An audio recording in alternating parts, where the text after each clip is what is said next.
And I'll be very honest with you as an Indian. I feel sad that we are actually being led today by compromised leaders who are cowards.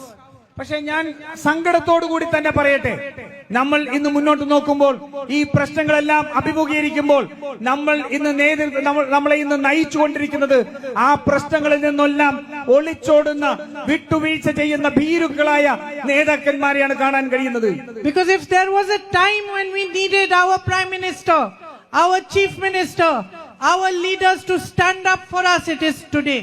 ഇന്ന് നമുക്ക് ആവശ്യം നമ്മളുടെ പ്രശ്നങ്ങൾ അനുഭവിക്കുന്ന സമയത്ത് നമ്മളോടൊപ്പം നിൽക്കാൻ കഴിയുന്ന ഒരു പ്രധാനമന്ത്രി, അതുപോലെ തന്നെ ഒരു മുഖ്യമന്ത്രി, ഈ നാടിന്റെ ഭരണം നിർവഹിക്കുന്ന നേതാക്കൾ നമ്മളോടൊപ്പം നിൽക്കുന്നവരെയാണ് നമ്മൾ കാണുന്നത്, നമ്മൾ നോക്കുന്നത്.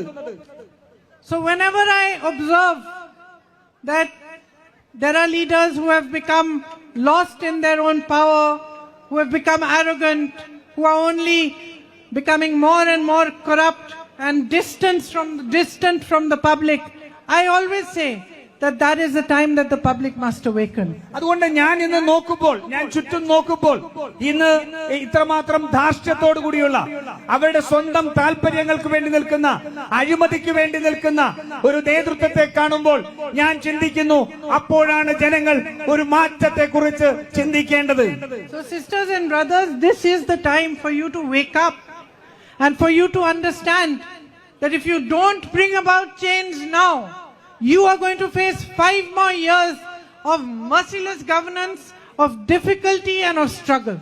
അതുകൊണ്ട് എന്റെ പ്രിയപ്പെട്ട സഹോദരി സഹോദരന്മാരെ, ഇതാണ് ആ സമയം. നിങ്ങളുടെ അടുത്ത 5 വർഷം നിങ്ങളുടെ ഭാവി തീരുമാനിക്കുന്ന ഒരു തീരുമാനമാണ് എടുക്കേണ്ടത്. കരുണയില്ലാത്ത, നമ്മുടെ ജനങ്ങളോട് പിന്തുണ നൽകാത്ത ഒരു സർക്കാരിനെ മാറ്റേണ്ട സമയമാണ് ഇന്ന്.